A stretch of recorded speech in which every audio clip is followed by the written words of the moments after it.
Okay, great. Hello, everyone, and welcome to a special June 2022 presentation being co-hosted by the Kent branch and the Lambton branch. My name is Cindy Robichaux, and I am part of the Kent branch operating team. And I am one of your hosts for this evening, along with Alan Campbell, who is part of the Lambton branch operating team. Colleen LeBay is here offering tech support. And Linda Patterson, also a Kent branch operating team member, is here to monitor the chat. So thank you all for joining us tonight. Before we begin tonight's presentation, we wish to offer a territory acknowledgement for Chatham-Kent and for Lambton County.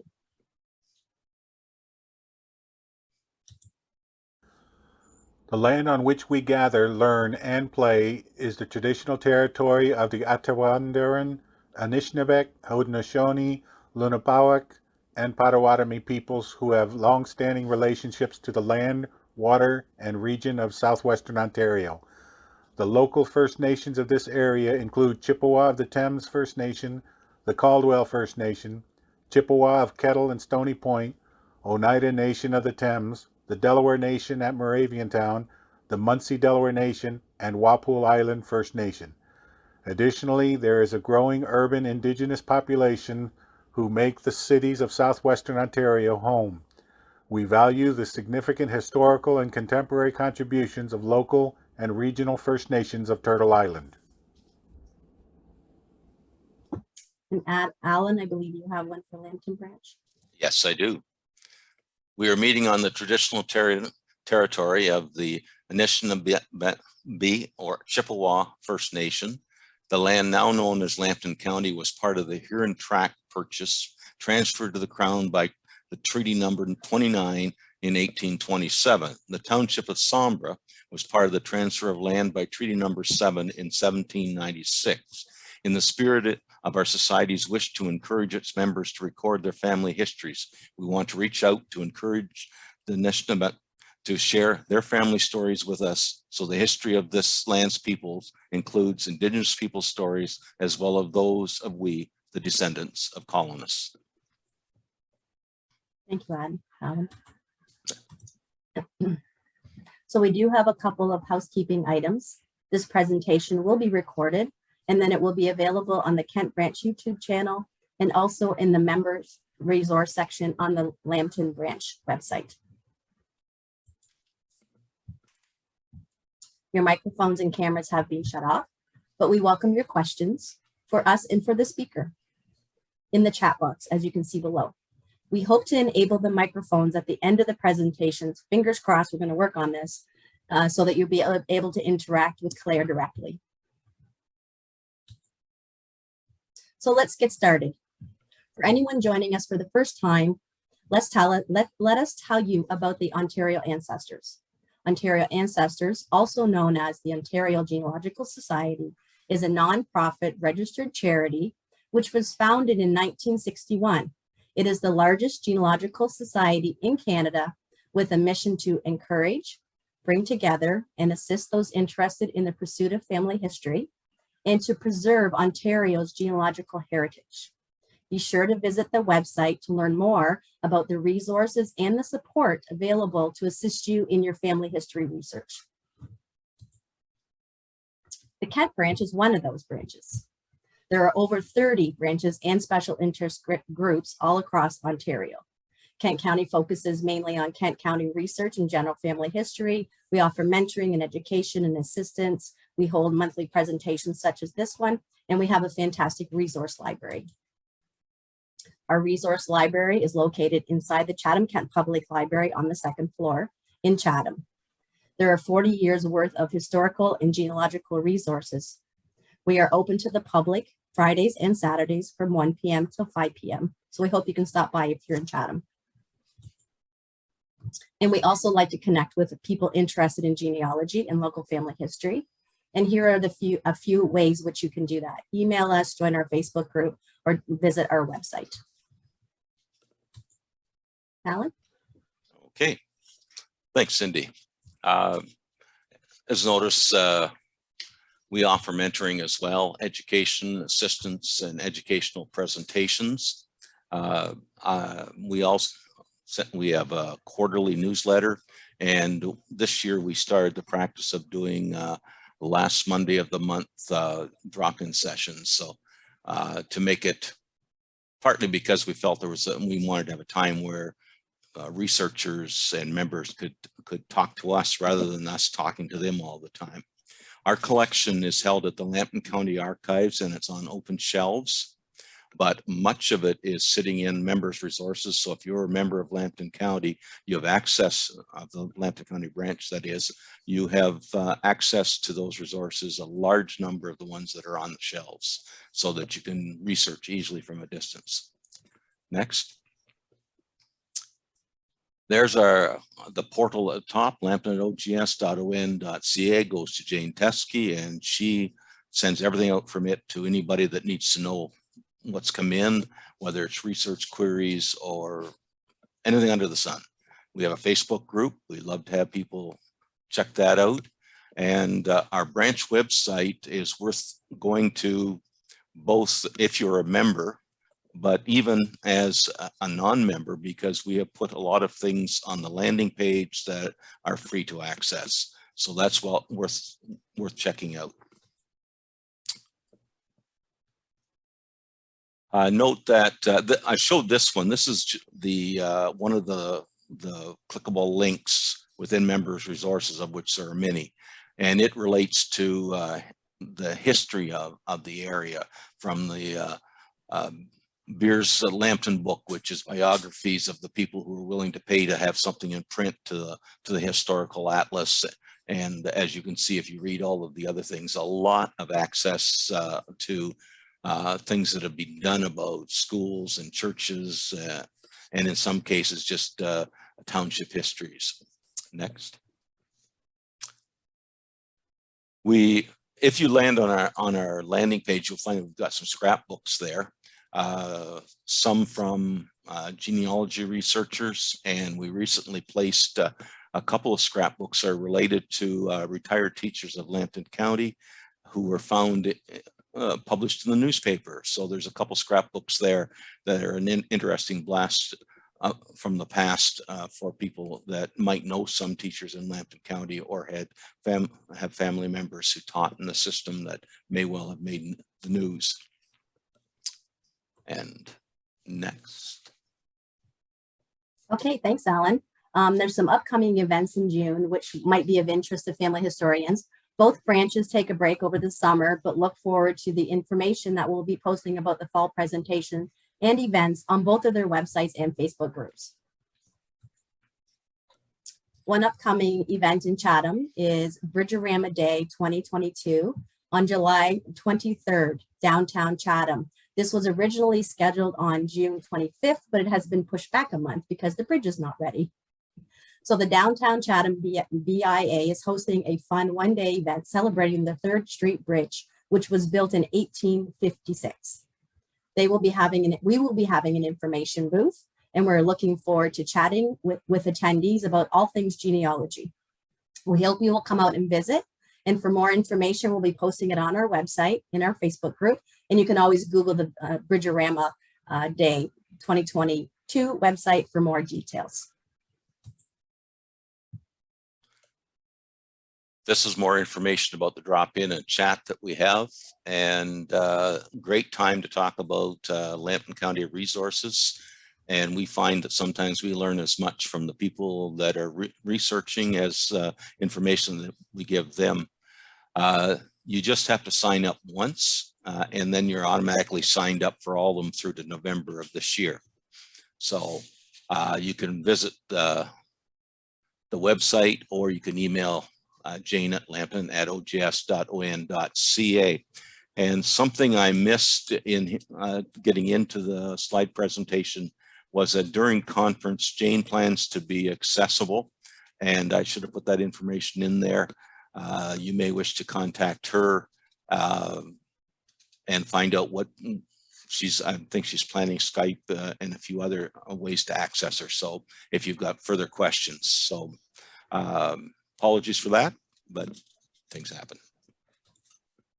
And speaking of conference, Don't forget the OGS annual conference, which will be held June 24th to the 26th. There's great presentations and sessions, and all the details can be found on the conference website. And there is still time to register to attend. So please go to the website and check it out. Okay, Alan. Okay, tonight's presentation. Our presenter, Claire Smith-Burns, became intrigued with family history in her teen years and has been happily involved in genealogical research since then. Her long experience with Canadian, British, and Dutch records has been influenced by her educational background in anthropology, Universities of British Columbia and Victoria, and career in museum and archival management. Claire has been active with genealogy societies across Canada and has many years' experience in designing and implementing educational programs, workshops, and conferences. In 1999, she attended a 3-week genealogy study tour in England through Samford University, Alabama. Claire has also completed several courses through BIU Family History Program. She has led 6 research trips to the Family History Library in Salt Lake City and organized 10 Harvest Your Family Tree conferences for the Kelowna and District Genealogy Society. These conferences were the largest genealogy events held in Western Canada. Claire has published several articles in Canadian genealogy journals and was awarded the Marion Keffer Prize by the Ontario Genealogical Society in 2002 for Best Original Article. Currently, Claire is chairperson of both the Public Education and Library Committees for the Kelowna and District Genealogical Society and is the online parish clerk for 3 parishes in Dorset, England. I find that really interesting. In her other life, Claire manages her husband's international safety consulting company, enjoys hiking and toiling in her garden in Kelowna, British Columbia. Claire has been a member of Lambton branch for a lot of years and has contributed a number of articles to the Lambton Lifeline, our newsletter. So it is with great pleasure I welcome her with this presentation. Claire? Thank you. Now I'll just share my screen with you. And let's see. All right, hopefully everybody can see that. Well, before I get started, I want to thank the Lambton and Kent branches of the OGS for hosting me tonight. This is great. And also thank all of you who are attending. I assume that most of you live in Ontario, but I'd love to hear where you reside. So if you want to put your name and your residence in the chat, I'd really love that. So thank you very much. So I'm really thrilled to tell you something about my ancestor. Who doesn't like to talk about their genealogy? While most of the time, if you do that, eyes will roll, but hopefully not with this audience tonight. Now, one of the reasons I am giving this talk is to share with you some of the resources I used in developing the story of my ancestor, John, aka Jean-Baptiste Courtney.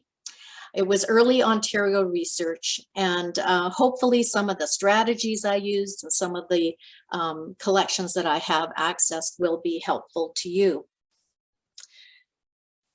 I've listed quite a few of these in your handout, which is going to be posted in the chat, and you can download it from there.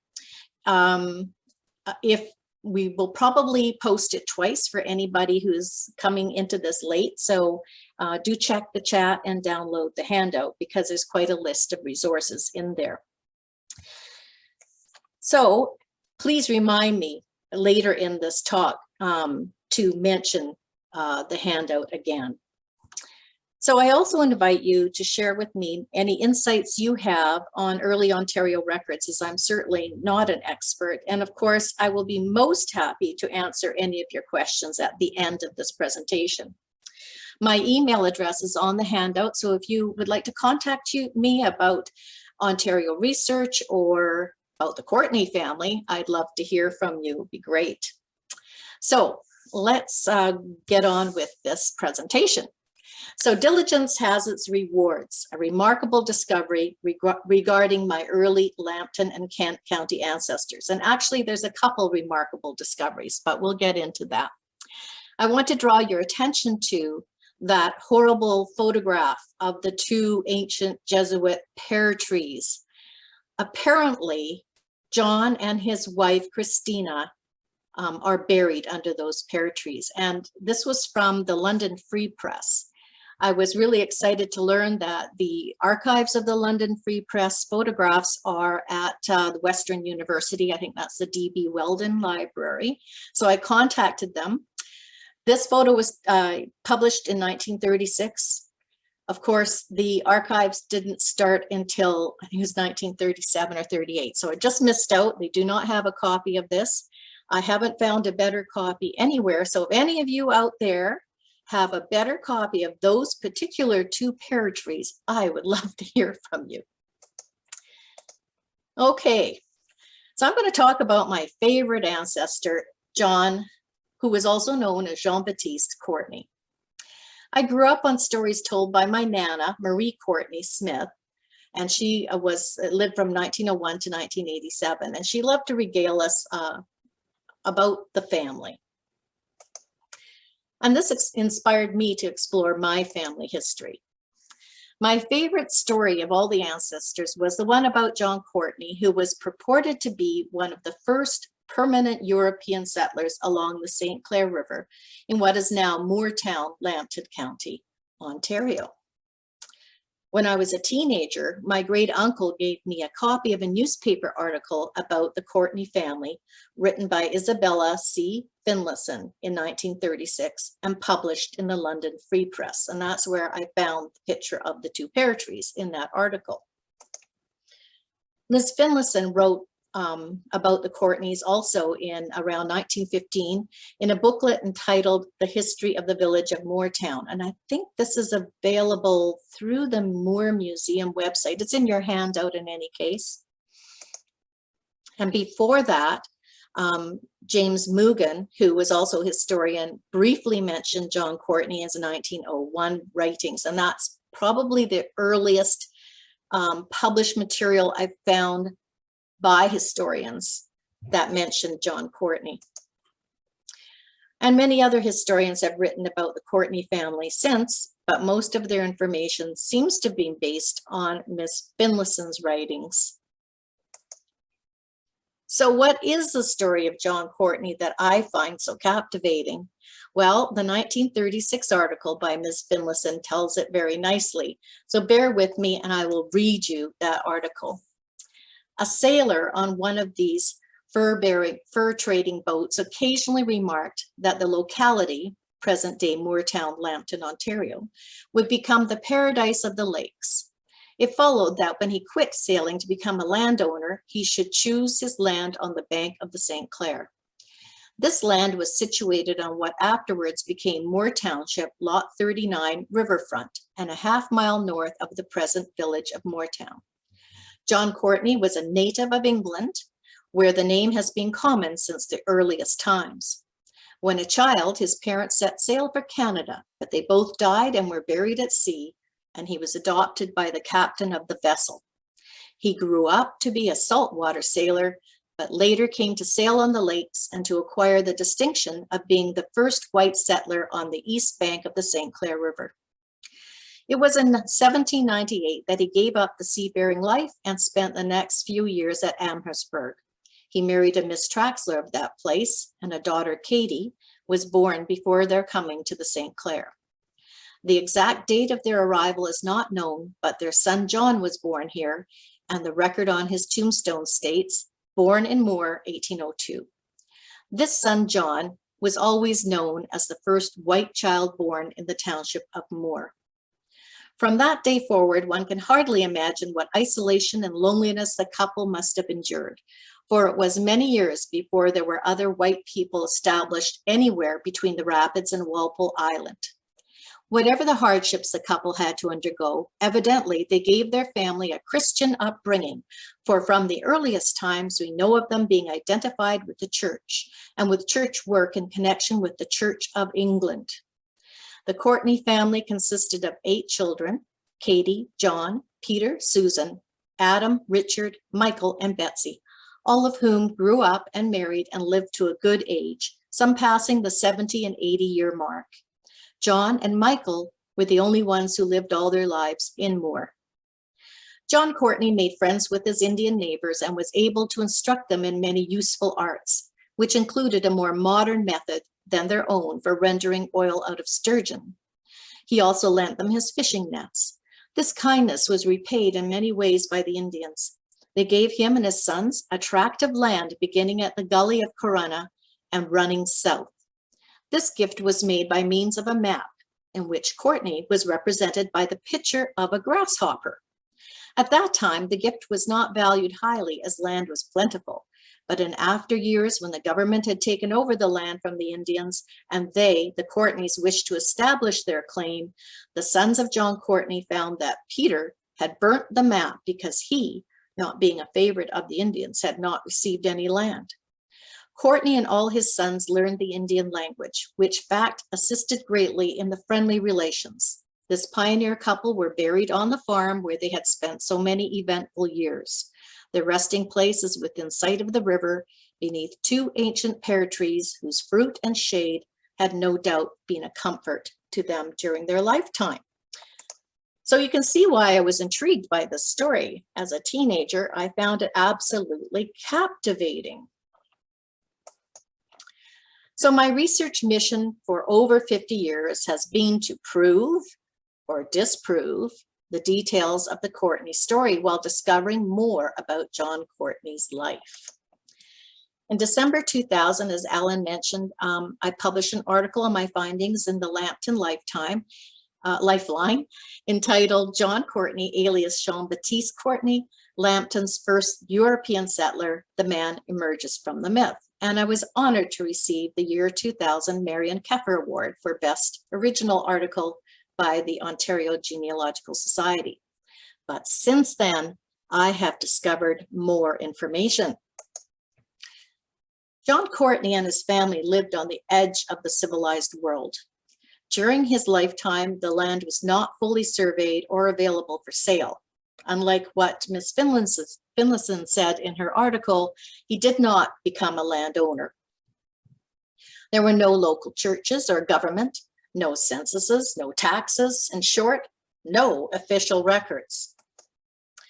However, I have found many mentions of John Courtney in manuscript and published records such as the Upper Canada Land Records, Ontario Township Papers, Angus McIntosh Ledgers of Sandwich, Essex, Ontario, Northwest Company Pay Lists, War of 1812 Militia Lists, Lord Selkirk Papers regarding Baldoon, the will of Peter Traxlar Sr. of Harwich, Kent County, the John Askin Papers of Detroit, Surveyor's Diaries, St. Thomas Anglican Mission Registers, and various published memoirs, and much more.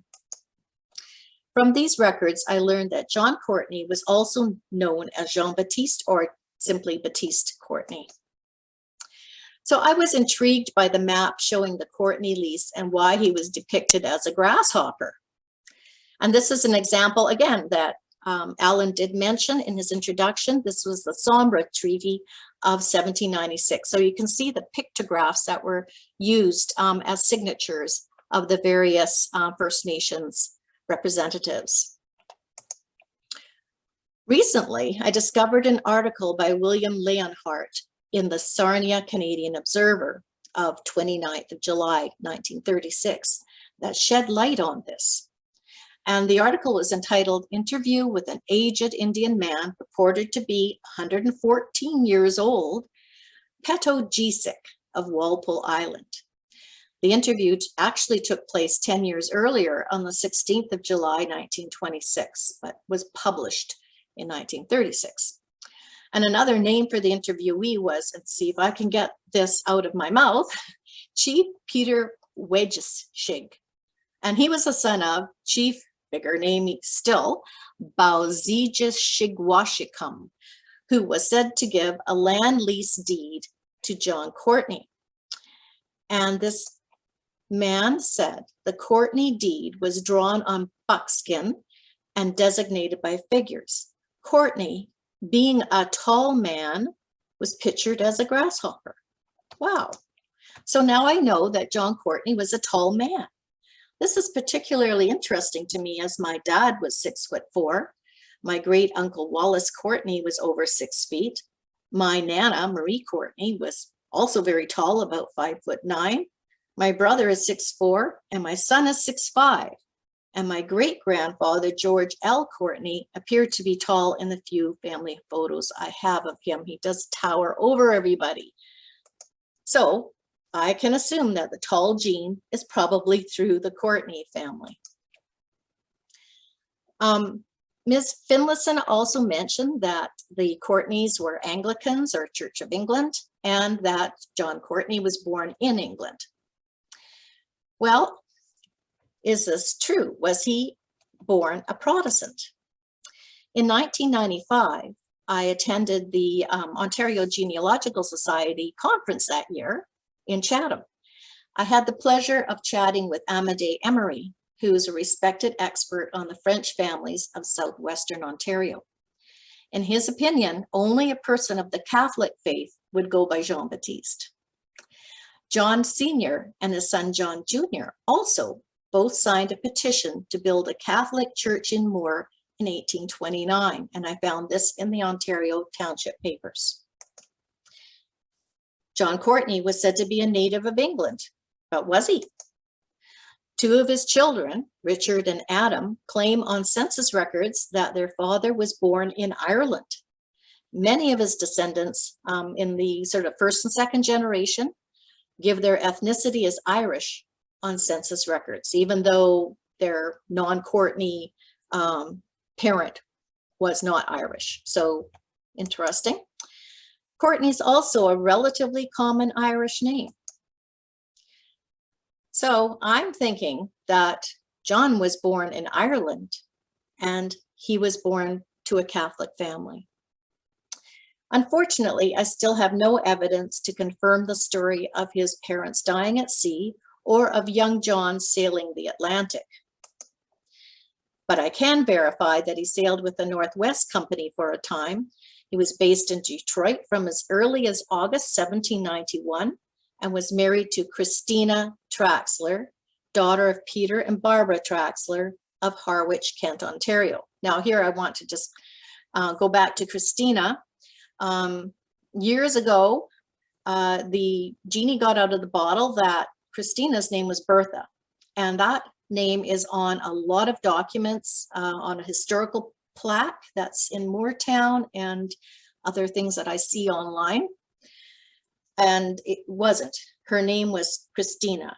There's a long story about the birth. I won't go into it now, but suffice it to say that I do have evidence that her name was definitely Christina or Christian, which is sort of Germanic version. So here's a pay list of seamen on board the Northwest Company sloop, the Beaver, from 1796 in Detroit. And on this list, we see Baptiste Courtney. So there he is, and he appeared on a couple of other lists as well, pay lists. So I do know he was sailing the Great Lakes system based in Detroit.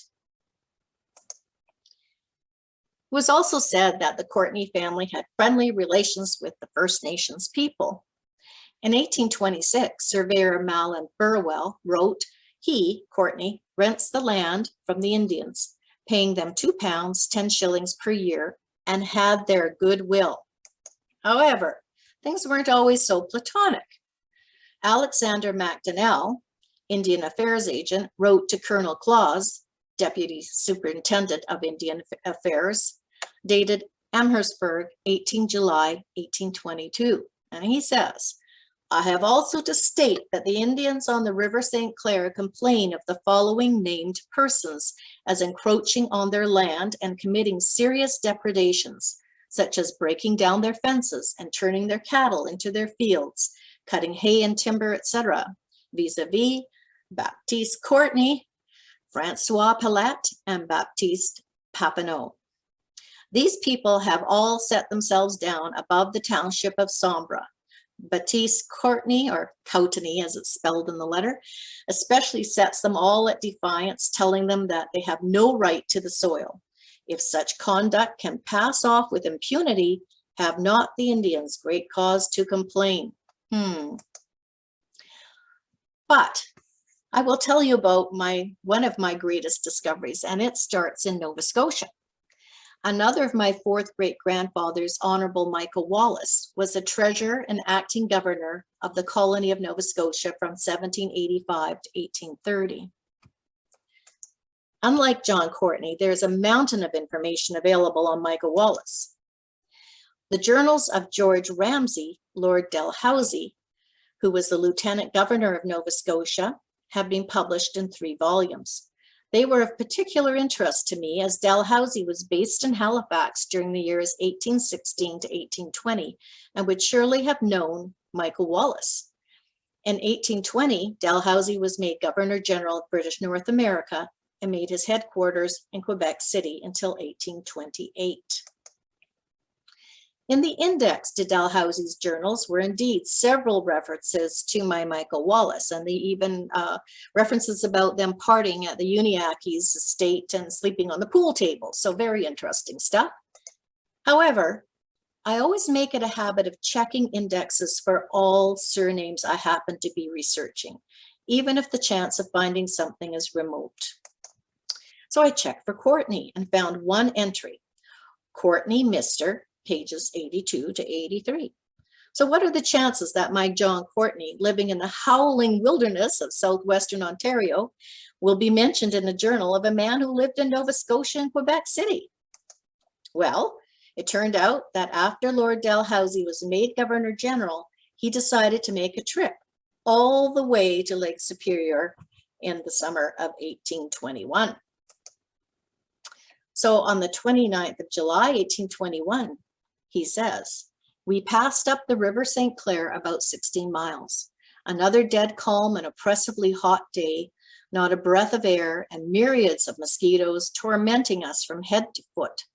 Cockburn earnestly pressed me now to get into any house having a roof overhead, and there wait the brig, as it was nearly impossible to stand this longer. We were now only 8 miles from the opening of Lake Huron, and only 2 houses more on the British side. I had no objections to that, as we must at all events wait the arrival of the brig to get our supply of provisions left on board. Unfortunately, we have hit at the hovel, however wretched, of a very civil man, Courtney. We have pitched our tents on the grass bank and got a tolerably clean room, well watered and swept, to dine in. Courtney tells me that this is a tract of country of very fine land, lately purchased by the government of the Upper Province from the Shawnee Indians. The price has not yet been paid, but the townships have been surveyed and lots are laid off in lengths of 2 miles along the river with small front off it. Courtney has cleared 40 acres with his own hands, pays a rent to the Shawnees, and though he suffered cruelly during the War of 1812, driven from this property, his house was torn to pieces and burnt by the Americans, yet he has not been able to get any remuneration nor grant of land to encourage him in his faithful loyalty. It is of a piece with many other circumstances that show this distant corner either to be neglected or beyond the influence and reach of the civil government of Upper Canada." July 30th. I take my pen again today to resume my story and a better prospect in our difficulties. We left our quarters at Courtney's about 8 o'clock, taking with us a sheep or 2, some vegetables, eggs and milk, for which we paid him largely. And besides, I promised to take his cause in hand and obtain him some compensation for his losses. He has a fine and large family growing upon him. Wow. An eyewitness report of my favorite ancestor. I was working in a university library when I came across this, and I have to say, I let out my genealogist whoop of joy and got a lot of funny looks from students, but this is pretty cool stuff. I want to show you this illustration from John, and I always get his name wrong. I think it's Geikie. You can correct me later if I'm wrong. John Geikie's memoirs that were published And this particular illustration is called Our Home in the West, and it's from Adventures in Canada or Life in the Woods. Now, John COURTNEY's family settled in Moortown in the 1840s for several years. And so it's quite an interesting read about life at that time. So this is a bit of a wretched hovel, and I'm kind of thinking maybe John and Christina Courtney's home looked a bit like that. Now, Lord Dalhousie had with him an artist, John Elliot Wolford, to record scenes from the journey. In 2007, I could only find one of Wolford's Western District paintings online. And that was what you're looking at, and it's Amherstburg looking upriver.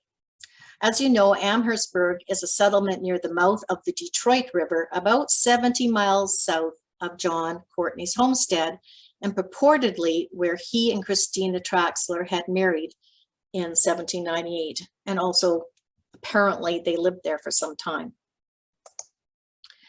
However, when I did another search online again in late 2020 for Wolford paintings, it revealed many more from that 1821 trip. If we look to the right, above and below, these are both of Amherstburg. One is from the Toronto Public Library. The other one, I found the image on Watercolor World, and the credit was to the National Gallery of Canada. And below that is the city of Detroit, and it's a lovely painting as well, and it's credited to the National Gallery of Canada on Watercolor World. And that website is in your handout. It's really cool. It's the world before photography. It's really a neat website. And here's two more beautiful Wolford paintings of Western District scenes. Again, one of Amherstburg, and the one Trois Hommes sur un pont, I believe, is also near Amherstburg. So it seems Wolford was quite fixated on Amherstburg, but I think they did spend several days there. So finding more images online, I decided to take another look at the catalogs of the National Gallery of Canada for Wolford paintings, and found that they had acquired a large collection of them since my last search in 2007. However, most were not digitized, but were just catalog descriptions. So browsing through the Wolford painting titles, I found one entitled A Settler's Cabin with Expeditions, Packs, and Tent in Foreground, 1821. Thinking that this painting may serve well as an illustration, I requested a digital image. And before I show you that, here's another lovely painting of Sandwich this time. And Sandwich is where the Macintosh store was. And I have looked at the surviving ledgers. And the Courtneys did go here for supplies and trade between 1806 and 1818. So this is what they sent. Do you remember Dalhousie's description of Courtney's home and their campsite?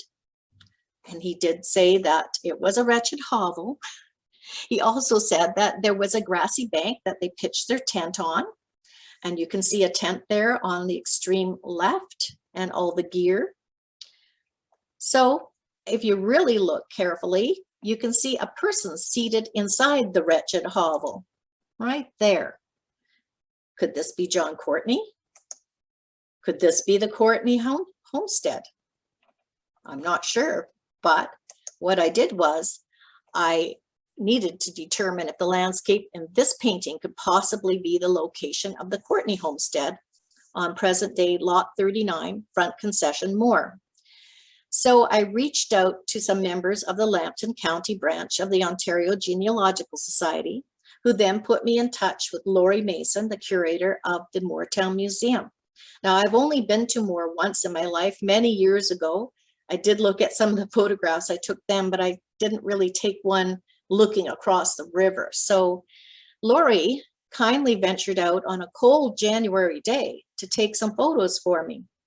And although the photo shown below is just south of Lot 39, not right at that location, and 200 years after the Wolford rendering, I believe that the vista is very similar to the painting. What do you think? And you can see, it's interesting, you see a little settlement across the river on the American side there. I believe that was Palmer. I could be wrong on that, but I think it was Palmer. Anyways, I kind of theorized that this could very likely be the Courtney cabin, but I could never say that it definitely was because I just didn't have the evidence to back it up. So let me tell you about my latest discovery. So since writing my article for the December 2021 Lambton Lifeline, I stumbled upon another Wolford painting entitled Courtney's Cottage on St. Clair River on the website called watercolorworld.org.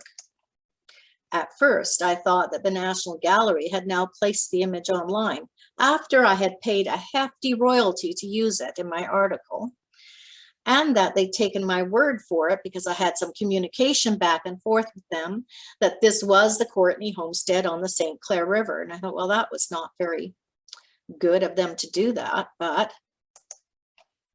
when I looked further down the website page, I saw that the image credit was for the Nova Scotia Museum. And here is a Nova Scotia Museum statement. One watercolor over graphite mounted on board, titled Courtney's Cottage on St. Clair River. Scene showing settler's house, oven on right, shed on left, Lord Dalhousie's traveling gear used on his canoe trip. On left edge corner wall of tent shown.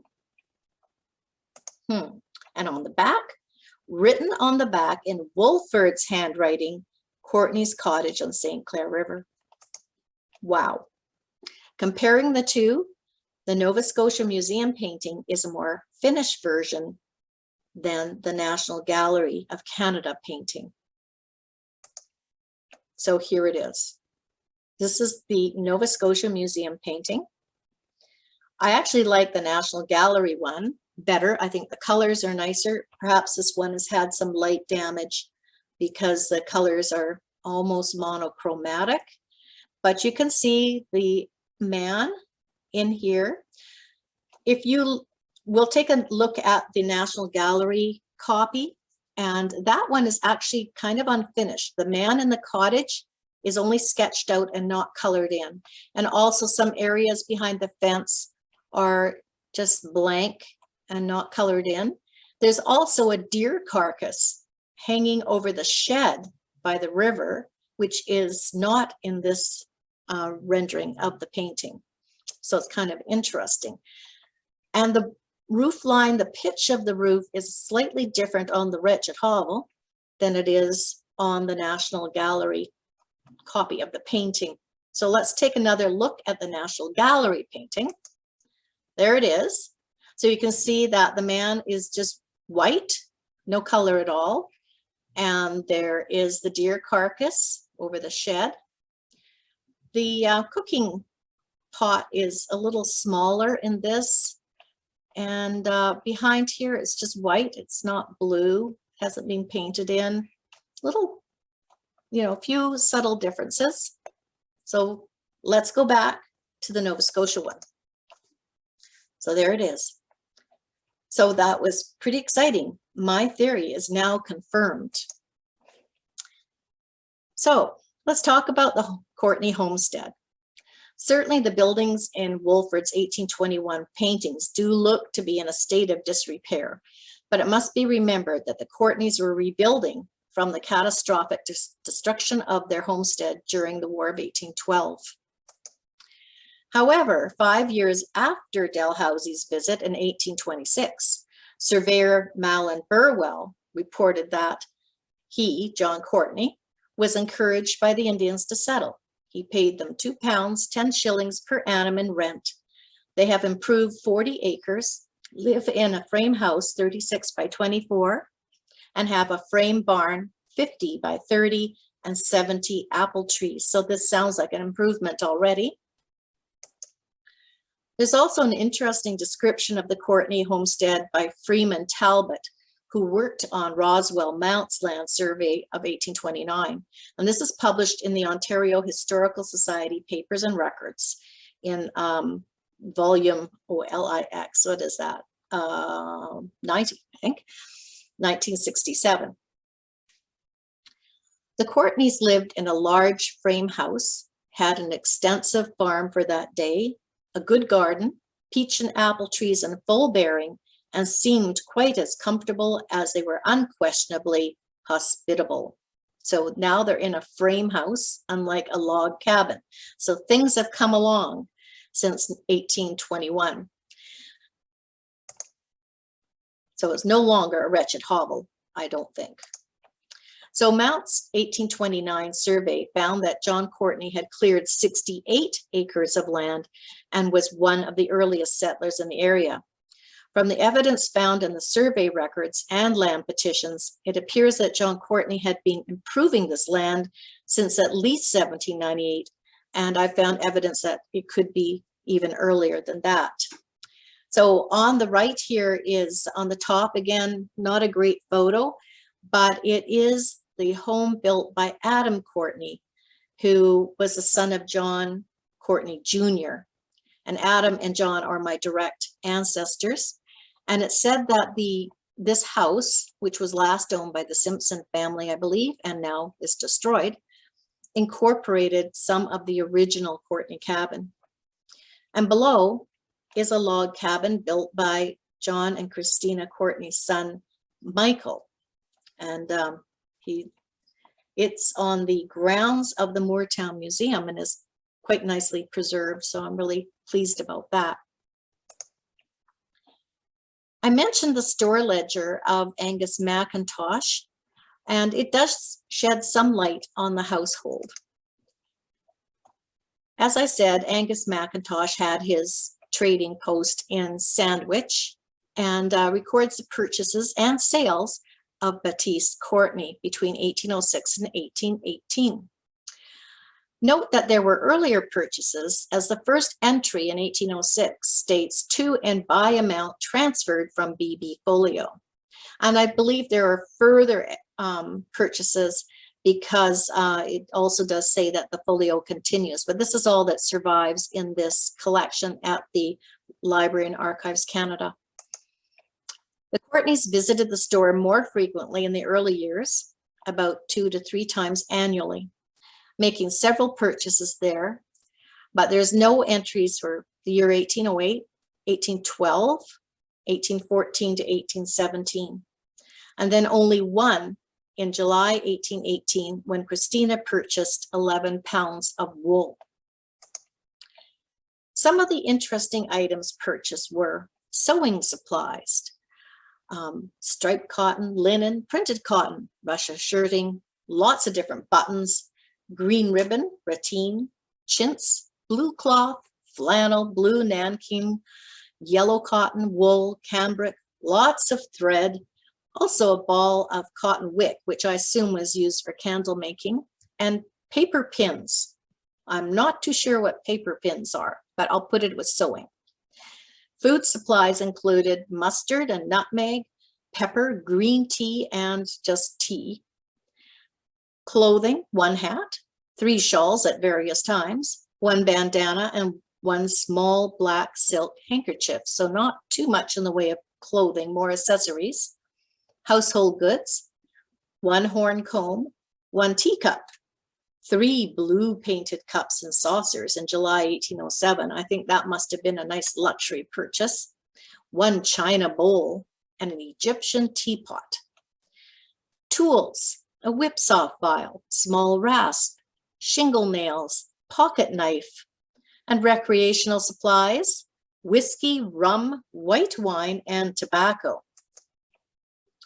Christina is mentioned twice, just called wife, purchasing 3.5 pints of rum in November 1813, and the wool in July 1818. At that time, a note states that this is transferred to another folio. So I just believe that the purchases went on, but the folios just haven't survived. John Courtney also sold quite a few items to Angus McIntosh, and they include cordwood, beef, and other things. So from these scant items, we can conclude that the Courtneys enjoyed some alcoholic beverages, and they used tobacco, unless they were trading with the tobacco to the First Nations people. Christina was kept busy sewing clothing for the family. They enjoyed a cup of tea and some spices in their food. Christina had a few nice items: the blue painted cups and saucers, the china bowl, the Egyptian teapot, and a horn comb were probably little luxuries. But were all these things lost in the War of 1812 destruction of their house? Probably. So here's part of a page of the ledger, and this is from December 1807. So you can see a list of things purchased, and down below, November 21st, John Courtney sold 58.5 cords of wood for £23, 12 shillings. A little bit about Angus McIntosh. He was born in Scotland in 1755 and died there in 1833. He was the 26th chief of Clan Chatton and the 25th chief of Clan McIntosh. But here he was in Sandwich. He worked for Northwest Company and the Hudson's Bay Company and had his own trading post in Sandwich. He had a lovely home called Moy Hall, where the trading post was. And it was built in 1799 and demolished, sadly, in 1912. And this is a neat little illustration I found online from a booklet called The Pioneers of Old Ontario, with lots of great illustrations. It's freely available online. So it's maybe what the Courtney cabin may have looked like in the interior. And what I really love was this man sitting on the stool, because it reminded me of the Wolford painting. This kind of fuzzy because I've blown them up, but you can see here's the National Gallery copy, and this one is from the Nova Scotia Museum copy. So you can see this one is more painted in, and you can see he's wearing like breeks, and he does look quite tall sitting there actually, but I kind of like that. So the War of 1812 intrigue. Both Lord Dalhousie and Surveyor Malin Burwell mentioned that John Courtney and family were severely affected by the War of 1812. Burwell states that the family relocated to Baldoon for 13 months during the war. And as most of you know, Baldoon was located quite a bit downriver, and it was founded by Lord Selkirk around 1804, and it was an ill-fated settlement and later disbanded. From the Kent militia pay list and the muster rolls, we find that Jean-Baptiste Courtney served as a private in Captain John Dolson's company, then George Jacobs' company, spanning from the 19th of August, 1812, through to the 24th of October, 1812. He may have served more, but this is all the pay list that I did find. However, a land petition made by the Courtney brothers in January 1840 is quite telling. And they write, "The petitioner's father and sons improved 65 acres of said lands, and at the commencement of the late war with the United States, petitioner's father joined the army, where he underwent all the hardships and privations inured to war, and whilst he was obeying his officer's orders in warning out the militia, he was taken prisoner by the Americans, put in irons, his house plundered, and we, his sons, cast helpless and homeless, having to abandon the place. The abuse that our father received while imprisoned by the Americans brought on a premature death, as the accompanying affidavit will show." Unfortunately, the affidavit wasn't with the petitions, and an archivist at the Library and Archives Canada told me that the affidavits were usually returned to the family. So here's just a snippet of that letter. Now, interestingly, it took me quite a while to find this particular petition, because the Library and Archives Canada index of the Upper Canada land petitions is not browsable. You have to kind of try different variations of surnames to find things. After that, the Ontario Genealogical Society did put that index on CD-ROM. So then you could browse it and search it by keywords. And that was when I actually found this petition, because their surname was spelled C-O-T-E-N-Y, Courtney. And so it was nowhere near the C-O-U's at all, or the C-O-R's, like some of them are C-O-R-T, Courtney. Anyways, so I did find it eventually. So from all the information I've gathered, and I'm hoping to find more, what kind of person was John Courtney? Well, he was obviously an industrious and ambitious man. From Alexander MacDonnell to Lieutenant Governor Gore on the 13th of January, 1811 is written, "I have the honor of enclosing to your excellency a list of the settlers between the upper boundary line of the Shawnee Township and the rapids of the River St. Clair. With the exception of John Courtney, they are a poor, lazy lot, yet he is a good man and a good farmer." The Angus McIntosh store ledgers and sandwich show Courtney delivering firewood, beef, and animal skins, so he was very busy. And I can just imagine bringing all those supplies down river in canoes, and what a journey that must have been. We know that Courtney was a tall man, and he must also have been a strong man. He had a foot in two worlds and seemed to be comfortable in both the English Protestant and the French Catholic cultures. He also apparently spoke the language of the First Nations peoples, which was Ojibwe, and was familiar with their culture and way of life.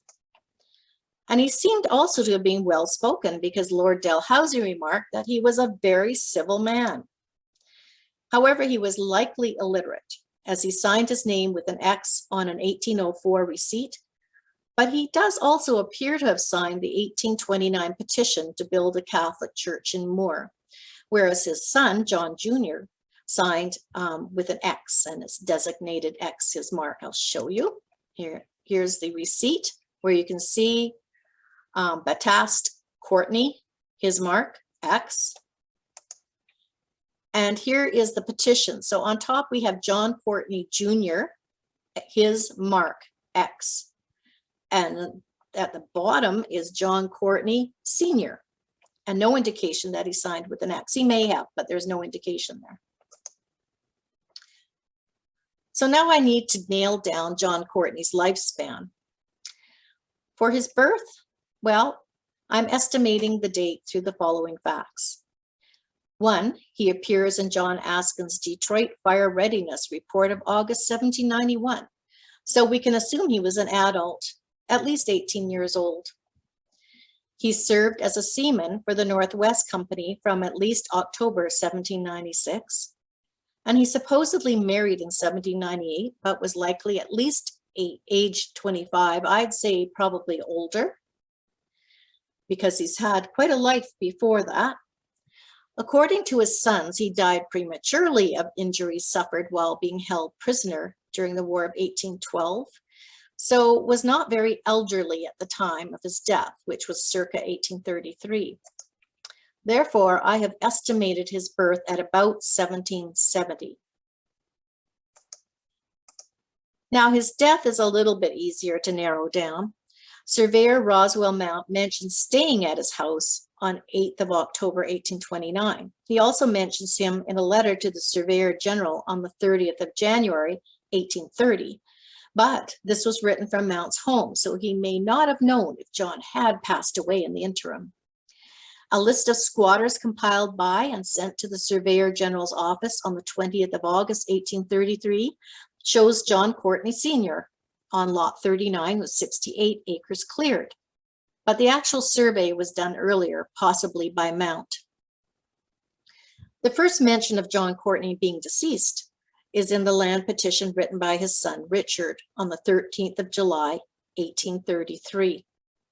So if we compare to the Surveyor General's Office letter of 20th August, 1833, showing John alive, Richard on the 13th of July, a month earlier, is saying that his father is deceased. It says, your petitioner is the son of the late Baptiste Courtney of the township of Moore in the Western District. Therefore, I have estimated John Courtney's death between October 1829 and July 1833, but most likely early 1833, making John about 63 years of age at death. Not really young, but not really old either. So I guess it was a premature death. Now, building up Christina Traxlar's life story is a little more difficult. There's little evidence available for estimating her birth date, but I have based it on the following facts. She is the first child mentioned in her father's will in his special instructions, so is probably one of the oldest children because they are mentioned in order. She's supposedly married in 1798, so was likely older than 16 years. So that would make her born about 1782 or earlier. Her parents arrived in America from Germany in November 1771 as indentured servants to a Cornelius Williamson in Amwell, Hunterdon County, New Jersey. They would typically have been prohibited from cohabiting for the 4 years of their indenture, which was from November 1771 until November 1775. So that would probably mean that no children would be conceived during that time. Christina's brother Peter appears to have been born about 1775, with subsequent siblings born 1779, 1781, and 1786. And this creates a gap between 1775 and 1779. Therefore, I've estimated her birth at about 1777. Her death date is a little easier to narrow down from the following evidence. Her youngest child, Elizabeth, was said to be 40 years old upon her death in May 1849. So she would have been born about 1819. Christina is mentioned in the store ledger of Angus, actually, it should be Angus McIntosh in Sandwich on the 15th of July, 1818. So we know she was alive that day. Dalhousie made no mention of John Courtney being a widower when he stayed in July 1821. I think he might have, because he does talk about his fine and large family. Christina's father mentions that she is deceased in his will of 16th November 1822. He says, 1/7 to be paid unto the heirs of my daughter, now deceased, late wife of John Courtney.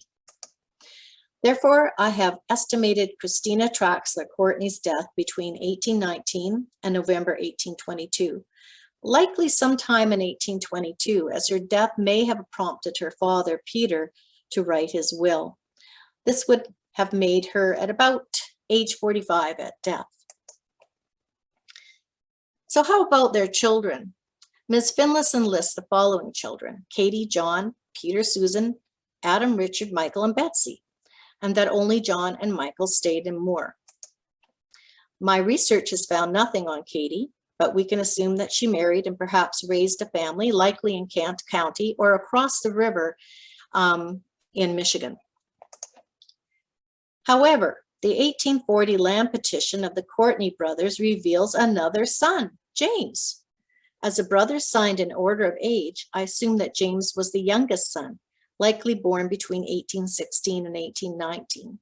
And no other information has been found on him. And believe me, I have looked. I don't know where he went, what he did, or if he just passed away before he was recorded in any other records. So here are the, well, they're not signatures, they're written by the clerk who wrote the letter for them, but it is in birth order, and there's clearly James COURTNEY at the bottom. So John was born in 1802. He's my ancestor. He actually purchased the Courtney homestead on lot 39 Front Moor, where he spent his life. He married Christina MacDonald. Peter, born in 1804, obtained land in Camden, Kent County, and married 3 times to Rebecca Reynolds, Elizabeth Dorothy Clark, and Catherine Phillips. Susan, born in 1806, married Frederick Arnold and lived in Howard, Kent County. Adam, born 1809, married Sarah Clark, and they lived in Camden, Kent County, but died in Glencoe, Middlesex County, where they were living with one of their children. Richard, born in 1812, lived in Port Huron, Michigan, and married Hannah Rent. She's the daughter of another early Lambton settler, Ludwig Rent. He's an interesting man, a German mercenary soldier, retired. Michael, born about 1816, stayed in Moore and purchased lot 11, concession 6, and he married twice, to Hannah Lang and then to Jane Thompson. And then there's James, born around 1817. And lastly, Elizabeth, known as Betsy, born about 1819. And she married Jacob Arnold and lived in Howard, Kent County. So I want to just mention a bit about the treatment of Lambton County's first European settlers. After a lifetime of living on lot 39, front concession Moore, improving that lot plus lot 40, raising a large family, serving in the Kent militia during the War of 1812 and being taken prisoner, plus being recognized as one of the earliest European families to settle in Lambton County, the first Courtney family were never more than squatters in the land in the eyes of the government authorities. Their life of toil and loyalty was not rewarded by the government. Son John Jr. purchased lot 39, 100 acres, for a total of £25, which was a reduced price in consideration of the improvements already made. But despite their efforts, none of John Courtney's other 5 sons were successful in purchasing lot 40, which they had also improved in the front concession, or obtaining any advantage in purchasing a lot in Moore Township. The decision of Henry John Jones, government agent, in July 1833, clearly states the government's position on giving any of the Courtney sons an advantage in obtaining land. The heir of the late John Courtney has obtained 1 lot, number 39, on the River St. Clair from the government on very easy terms. I am not of opinion that the family ought to receive any further remuneration. The lot in question, lot 40, was disposed of at public auction to a Mr. Osborne. And that Mr. Osborne just quickly sold it, but whatever. So even so, several descendants of the Courtney's son Michael still live in Moore Township to this day, but most of John Courtney's and Christina Traxlar's descendants are scattered across North America and beyond. So of course, the story continues. As with all family history, there's never a point where I can say I have found everything. As more material becomes accessible, I am optimistic of making further discoveries about my 4th great-grandfather. However, the Wolford paintings of the Courtney homestead in 1821 are truly some of my most cherished discoveries. So I want to leave you with some important points when you're doing your own family history. Wring out every clue from historic documents. Analyze the information you gleaned and then apply it to further research. Cast your net wide. Use the fan strategy. Friends, family, associates, and neighbors. And obviously, I found a lot of information by using that strategy. We just look at John Askin papers, the Dalhousie papers, the Angus McIntosh store ledgers. So by researching people that lived during John Courtney's lifetime, in most of them living in kind of the region he lived in, I have found other things. Make it a habit to revisit websites and at the same time, review your research files for clues you may have missed or items that may now be available online. And remember that the world's rich archival collections hold amazing information on our ancestors and their lives. Information that's waiting for you to discover it. So in your handout, I've listed a partial bibliography of the sources used in building my Courtney family history for those of you interested in early Western Ontario family history. So I'm hoping that the link to that handout has been put in the chat once again, so you can all download it. And that brings us to the end with questions and comments. And thank you for bearing with me and listening through this whole story. And I hope you did find it interesting.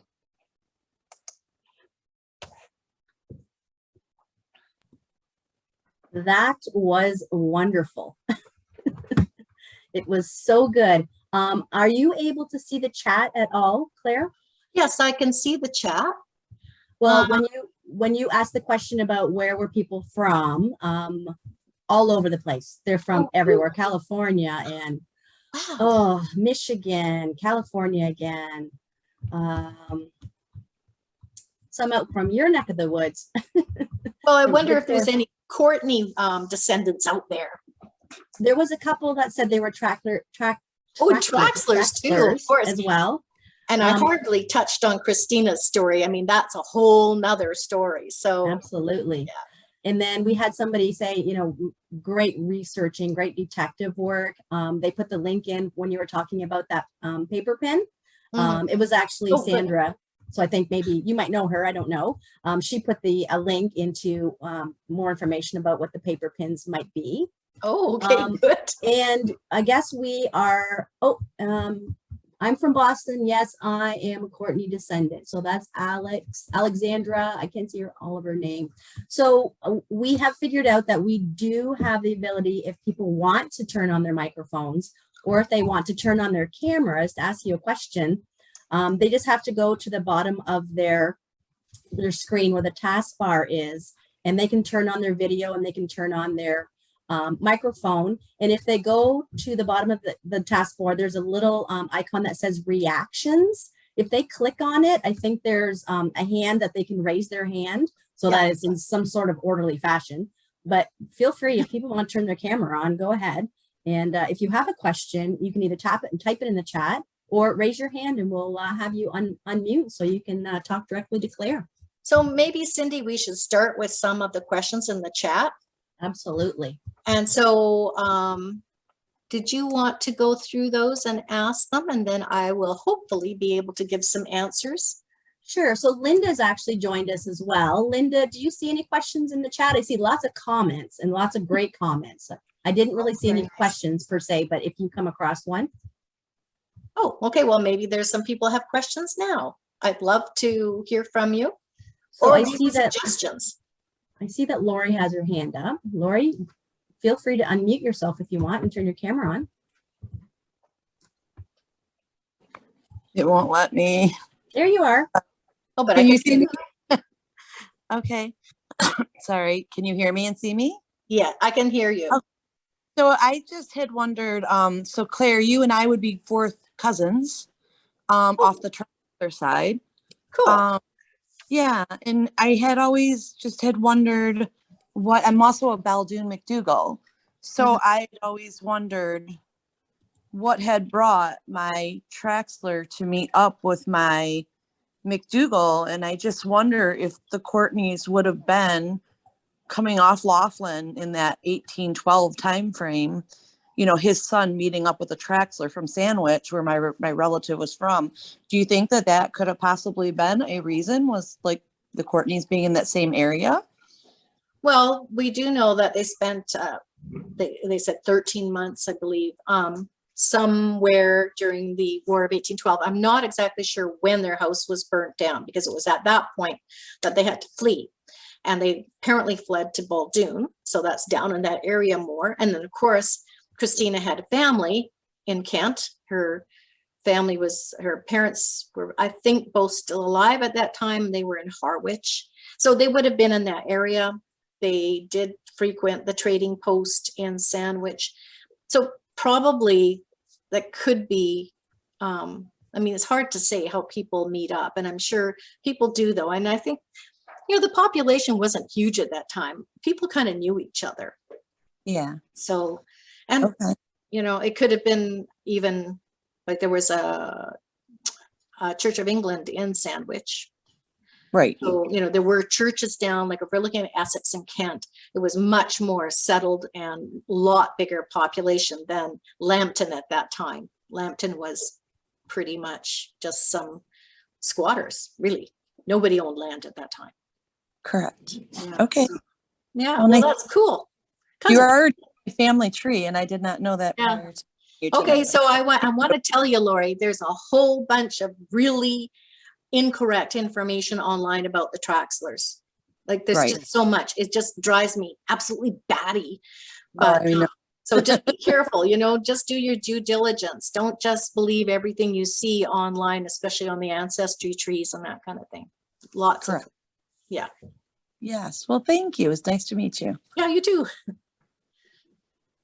I suppose if she'd like to get in touch with you, you had said that your email is on the handout. Yeah, it's on the footer there. Okay, that sounds great. Yeah.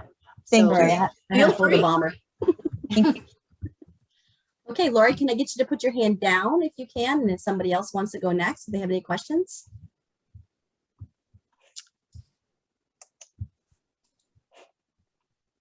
I did see another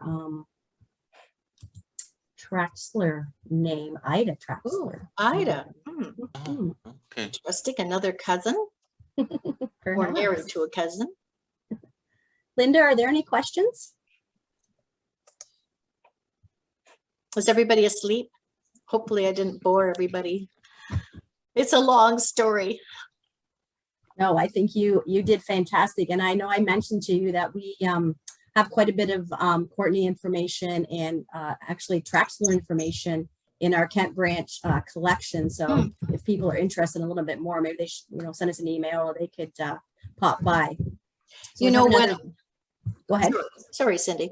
When I was in Chatham in 1995, it's such a long time ago, I did get to do a little research in your collection, but also I went to the, it was an archival collection, probably at the Kent Museum or something like that.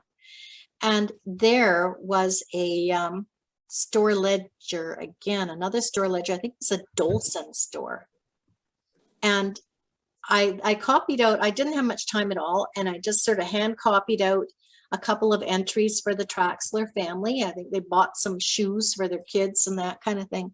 I would love to be able to go through that ledger. I wonder if there's any project to digitize some of that material.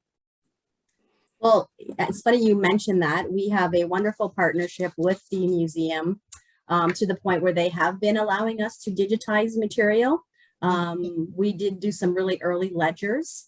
With COVID, unfortunately, everything was closed. Yeah. So that project kind of got put on hold. But yes, if there's something, specific you want us to ask them about, we could definitely reach out and see if they're able to pull that material, if they would allow us to digitize it for them.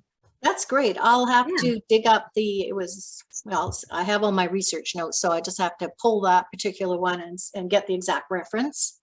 And yeah, I'll send that to you, Cindy. And who knows? I mean, I would just love to be able to pour through that store ledger because, I mean, it's the Traxlars, but there's also all the interrelated families, as we know, in that area. So it's really neat to see what they were purchasing and what they were doing. Absolutely.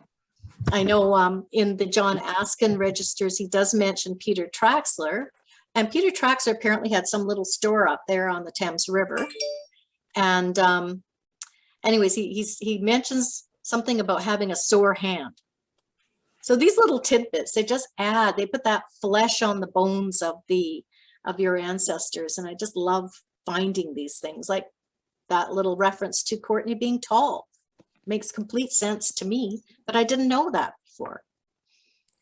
I don't know how to get in here. Can you hear me? It's Is that Ida? I hear you, Ida. okay? I don't know how this works very well. Well, just talk. I'm a in-law, I guess. Anyway, then the first one I have was Isaiah Traxlar in 1858, and then like Peter actually is the first somewhere along here too. Peter Traxlar in 1812. Yeah. And then I have they had a bunch of children. Mhm. And then there was Isaiah Traxlar, 1858. And he died in 1942. I think I have some of their wills. Okay, well, actually, it's Larry Traxlar is my ex-husband now, but I mean, it's something for my kids, Yes, sure. But Oh, that's cool. I'm glad you attended that's today. as far as I got back. Sorry? That's like I had to do a genealogy project for a course at university, and that's as far as I got back. Mhm. But I wasn't into genealogy, so Now you are. Well, my friend is, and she put me on this website. So Oh, good. Excellent. Yeah, anyway, well, good luck with that. It's always, it's just fascinating who your ancestors were, or your children's ancestors, right. you know. Okay, So interesting. I'll mute myself now. Okay, thanks for piping up, Ida. Alexandra had her hand up before. Did you have something you wanted to ask or speak to, Alexandra?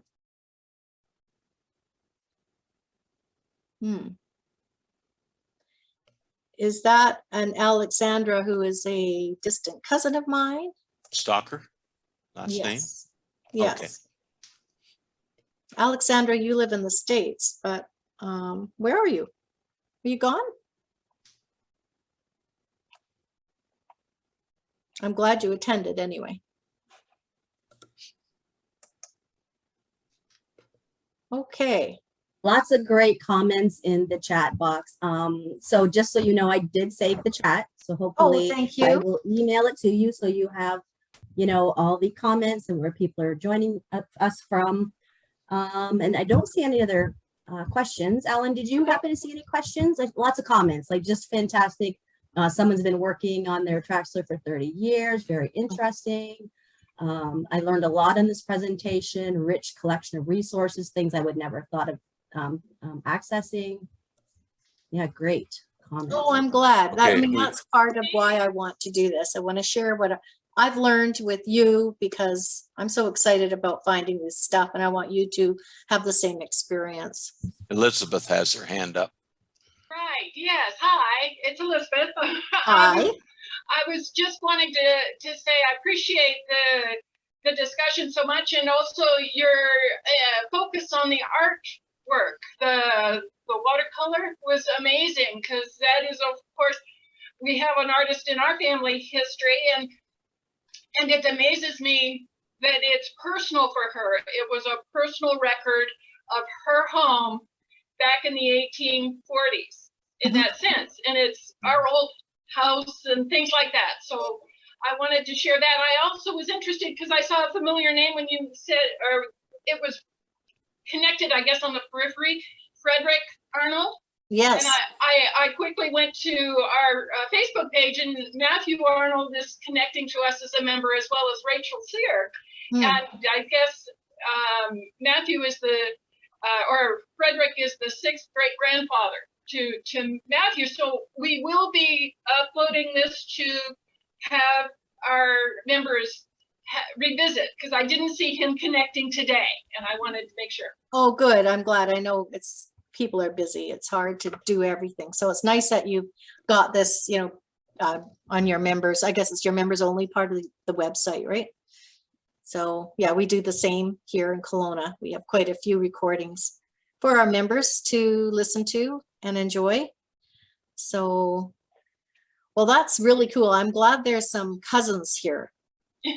Especially the Traxlars. It was a big family, and they all had big families, and there's so many of you out there. But you know, our ancestors, Peter and Barbara, they were married before they got to Philadelphia, just so you know, unlike what some things say. And also, we do not know Barbara's surname, and that everywhere online it's called Barthane. It's not, there's no evidence for it at all. And I know the man who originated that little tidbit, and he has no evidence for it. I have corresponded with him. And so, you know, just be really careful. They can lead you down the wrong track. Do your own research. And that's the fun of it too. The thrill of the hunt for me. That's what I love, obviously. I've done so much of it. But yeah, it's cool. Okay. That's what caught my attention was the fact that what you did, you're doing what I refer to as a deep dive into genealogy records. And that's where you really find a lot of stuff. Oh yeah. And you know, again, I think in the handout too, I said, don't be afraid to browse through digitized microfilm. And I think a lot of people, they want this surname index. They want to be able to just type in a name and up pops something. First of all, those indexes are not great. I recently gave a talk on Canadian wills, and I know that the notary records are on Ancestry, and apparently searchable by name. I gave many examples of wills I found by browsing through those microfilms rather than relying on the index, the search. It just didn't show up in the search at all. So there's a lot of stuff that you're not finding if you're just relying on, indexes, transcriptions, and search engines. So just take the time. If you think there's a possibility that your family should be in those records, look through. Like the old days, right? When we all sat in front of microfilm readers cranking through. But we did it and we found stuff. That's what made your generation, or the people who have been doing it for a little while, I feel much better genealogists. Well, I guess we're older, we've been at it for a while, so we should know a thing or two, right? But yeah, things have really changed. I mean, when you consider I started doing genealogy at the age of 16 and I will be 70 this year. So I've been doing it for a long, long time. And, technology changes, access changes, even attitudes change. I remember when I first started out, you would never go into an archive and say, I'm doing family history. You would be ignored. Nobody would help you. I mean, you were like the bane of their existence, right? The archivist. Now, you just have to go on any archival website, and they have little guides to doing genealogy. They really cater to the genealogists because we are actually the ones using those archives in many cases. So, yeah. Exactly. And footnoting a whole lot better than some historians do. Yes, and we're adding to our historical context. And, really, to me, genealogy is a discipline like any other discipline, and it should be approached like that. You should approach it with proper research strategies, with your citations, your sources, and, and also, just dealing with questions and being methodical and thorough. And also unbiased. I think I see a lot of that in genealogy, personal bias or reading a will and not interpreting it properly because we're thinking in our 21st century minds, and it doesn't always translate to something written in the 1700s. So, good points. Mhm. Okay, well, we have already run over a little bit. So thank you, everybody, for staying with us. Thanks the Lambton branch for co-hosting. This was really fun. It was something different to try. So I had a great time, planning it and doing it with the Lambton branch. So maybe we'll do it again. And we certainly appreciate everybody for joining us tonight. Alan, any closing remarks? I just echo your thanks to everyone for coming, and do enjoy the excellent handout that Claire created. I am going to go back and look at it. I've already taken one of the sources from it and posted on our Facebook page because it's relative to Indigenous research for this month, June's Indigenous Research Month, I think, or Indigenous History Month. So it was very timely. So, thank you, everyone. It was a pleasure to speak to you, and happy hunting. And Great, thank you. Keep in touch. We'll be in contact with you, Claire. Okay, thanks, Cindy. Okay. Thanks, everyone. Thank you. Okay. Good night. Bye. Good night. Good night.